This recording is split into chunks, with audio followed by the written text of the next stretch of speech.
Hello everyone, welcome again to fine art study.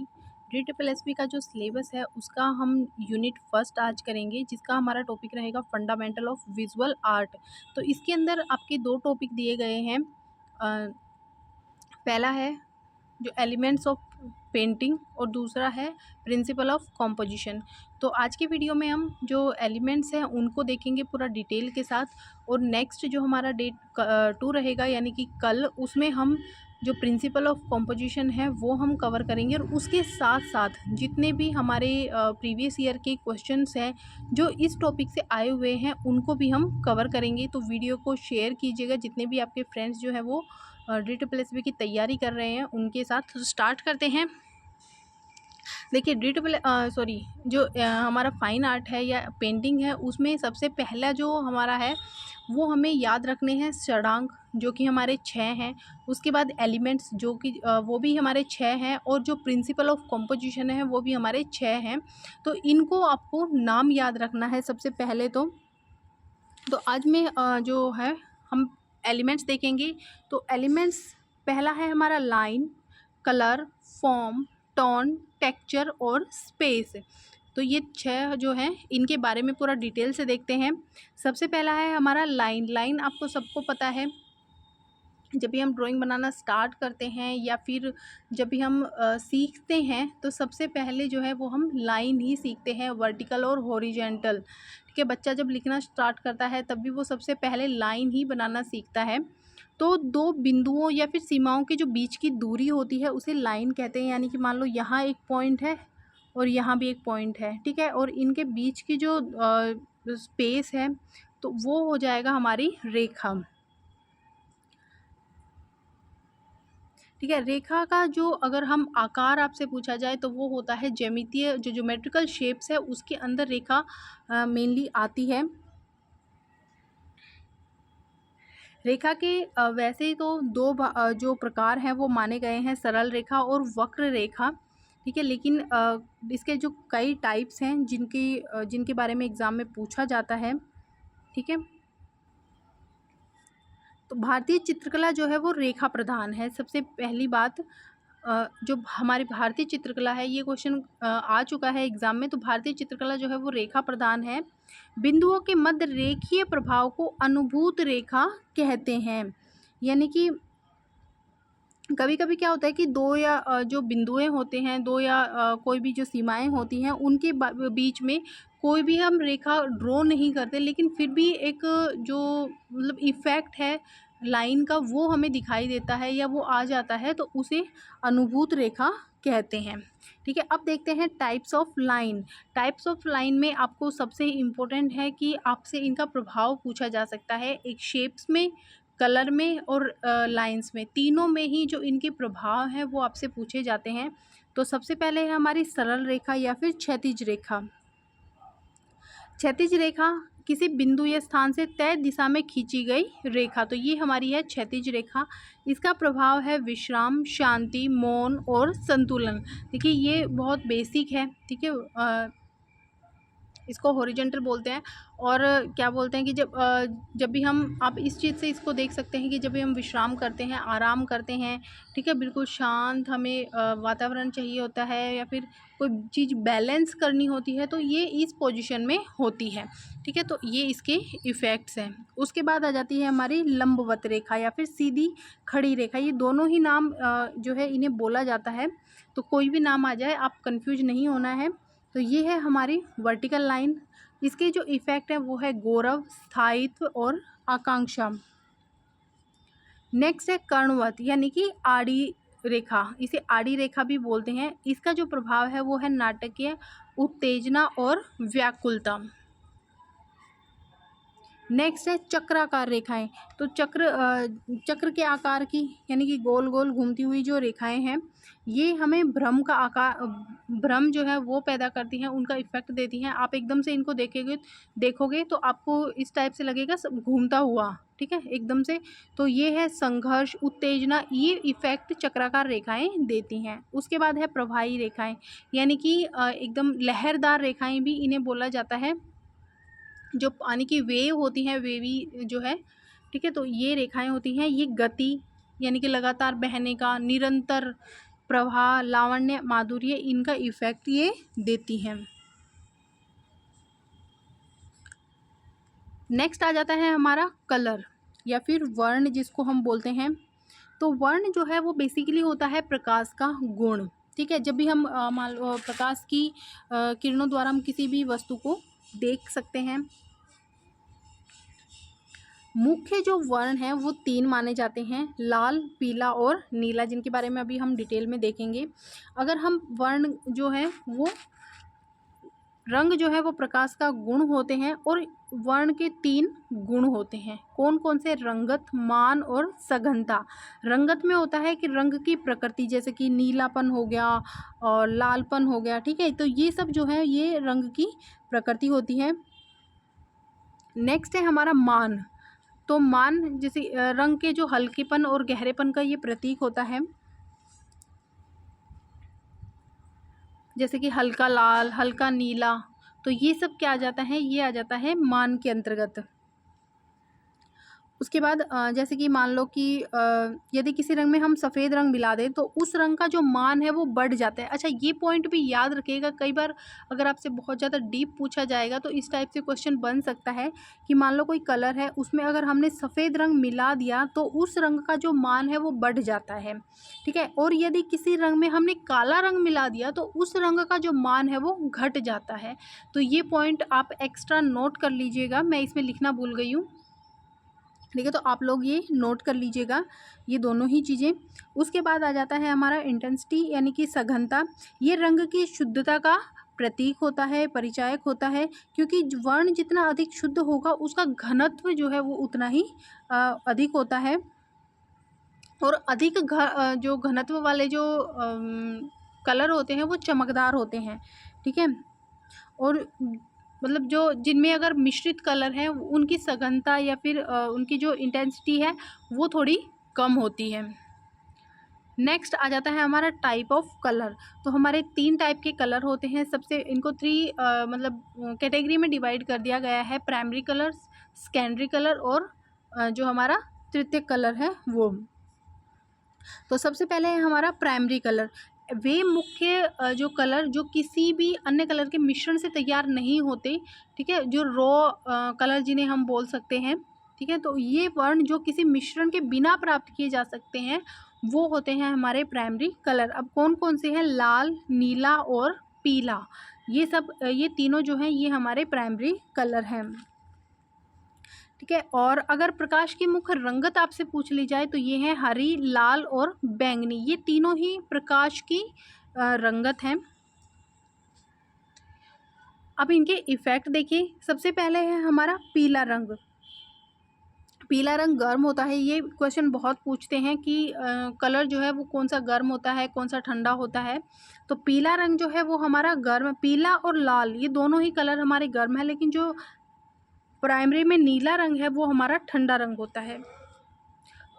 तो पीला रंग जो है वो प्रकाश, तेज, प्रसन्नता, गर्व, चमक, बीमारी और खुशी इनका प्रतीक है। उसके बाद है नीला रंग। नीला जो है वो ठंडा रंग होता है, शीतलता देता है, आनंद देता है, निराशा, रात्रि और राजस्व का ये प्रतीक है या इसके प्रभाव हैं। उसके बाद आ जाता है हमारा लाल रंग। लाल रंग जो है वो गर्म है, ये खतरे को जो है इंडिकेट करता है, हिंसा को, क्रोध, उत्तेजना और प्रेम का प्रतीक भी लाल रंग है।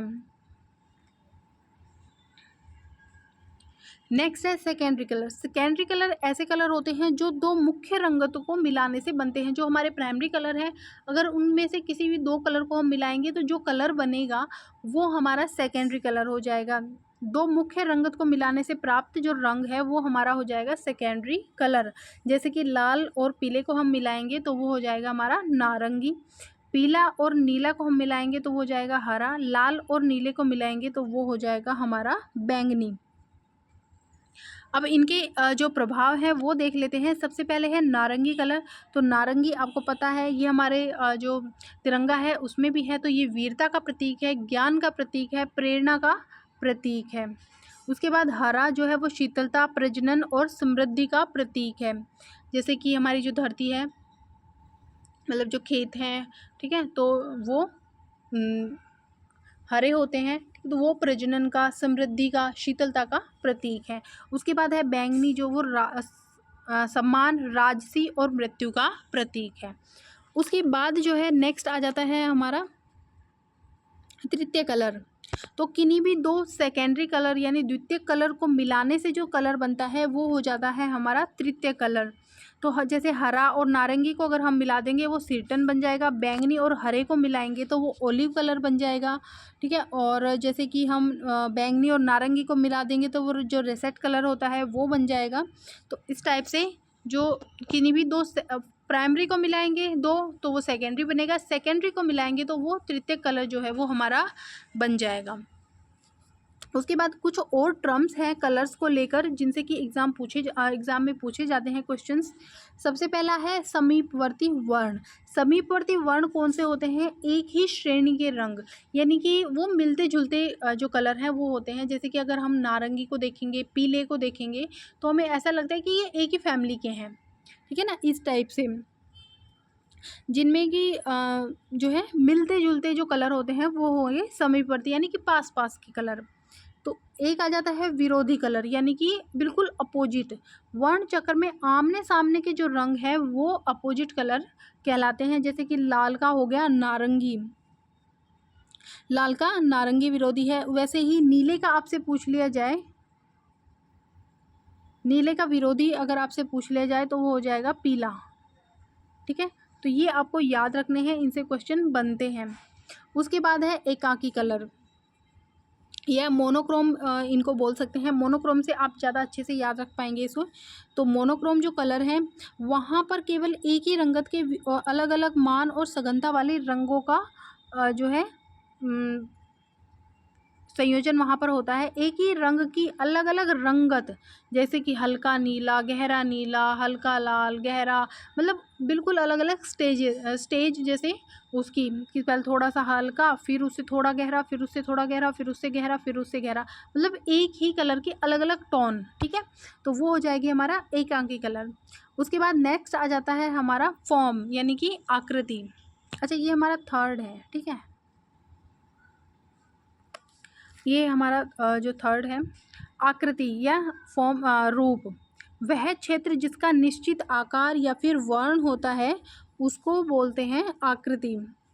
रूप का निर्माण जो है वो छोटी छोटी बिंदुओं से होता है, और लेकिन अगर हम इन बिंदुओं को मान लो एक ही क्रम में बढ़ाते जाएंगे इस टाइप से, ठीक है, तो ये हमारी एक जो लाइन है उसका हमें आभास करवाएंगी। अब देखिए इसके टाइप। तो बेसिकली इसके दो टाइप होते हैं, सम्मात्रिक यानी कि सिमेट्रिकल और एसिमेट्रिकल, सम्मात्रिक और असमात्रिक। तो जो दोनों तरफ से समान हो, यानी कि कोई भी ऐसी चीज़ जिसको हम दाएं बाएं यानी लेफ़्ट और राइट से अगर हम बीच में से कट करें तो वो लेफ़्ट और राइट से बराबर हो, ठीक है। यहाँ पर मैंने कोई मान लो वर्ग बनाया, अगर मैं इसको बीच में से कट करूँगी तो इधर भी सेम रहेगा, लेफ़्ट में और राइट में भी सेम रहेगा। वैसे जैसे वृत्त है या गोला है तो इसको भी अगर हम कट करेंगे तो दोनों साइड हमारा बिल्कुल बराबर आएगा। तो ये एक जैसे ही कोई ऑब्जेक्ट है, अगर इसको हमने बीच में से कट किया है तो हमारा लेफ़्ट और राइट जो है वो बिल्कुल सेम है। तो ये सब हमारे सम्मात्रिक के एग्जाम्पल हैं। वैसे ही हमारा है असम्मात्रिक, यानी कि जिसका जो एक भाग है वो दूसरे भाग के बिल्कुल अलग होता है, जो है मतलब अपोजिट होता है, विपरीत होता है। जैसे कि मान लो कोई कोण हो गया, जो आपका केतली हो गया, ठीक है, सुराही वगैरह जो हो गई। तो इस टाइप की जो चीज़ें हैं, ये देखिए इस टाइप से मान लो ये एक ट्रायंगल टाइप का बना हुआ है। अगर मैं इसको बीच में से कट करती हूँ तो इधर का जो राइट का पोर्शन है वो अलग है और लेफ़्ट का पोर्शन अलग है, ठीक है। ये एक सुराही है, तो इसको अगर हम बीच में से दो पार्ट में डिवाइड करेंगे तो हमारा लेफ़्ट और राइट दोनों ही पोर्शन अलग अलग आएंगे। तो ये हमारा असम्मात्रिक का एग्जाम्पल है। उसके बाद जो हमारा नेक्स्ट है वो आ जाता है हमारा टोन। फोर्थ जो एलिमेंट है हमारा, रंगत के हल्केपन और गहरेपन को कहते हैं टोन, ठीक है, या फिर तान जिसको बोलते हैं। मतलब जैसे एक ही कलर है, हमने जो रेड कलर है वो लिया, पहले उसका थोड़ा लाइट, फिर उससे डार्क डार्क डार्क डार्क होता हुआ, तो इस टाइप से एक ही कलर के अलग अलग शेड्स जो हैं वो उन्हें तान बोलते हैं। इसके 3 भाग होते हैं, डार्क, मिडिल और लाइट।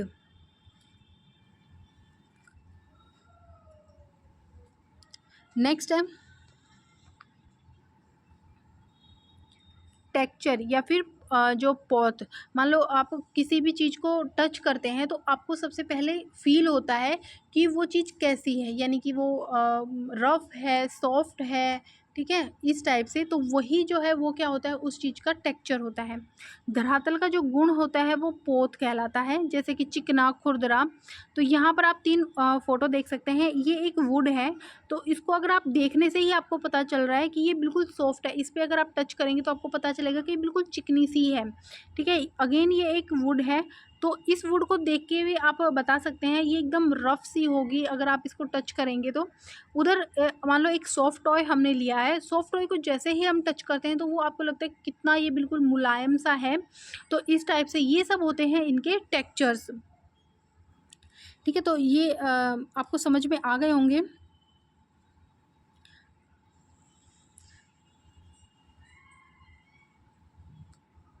अच्छा, इसके जो टाइप हैं वो होते हैं 3 प्रकार के, ये होते हैं जो हमारे टेक्सचर हैं वो 3 टाइप के होते हैं, प्राप्त, अनुकृत और सृजित। अब मैं आपको बता देती हूँ। अच्छा, एक ये देखिए, एक सेकंड, अगर हम टेक्सचर्स में पूछा जाए आपसे तो ये 2 प्रकार से हम इन्हें अनुभव कर सकते हैं। अभी जैसे मैंने आपको बताया, आप देख के भी इनको बता सकते हैं।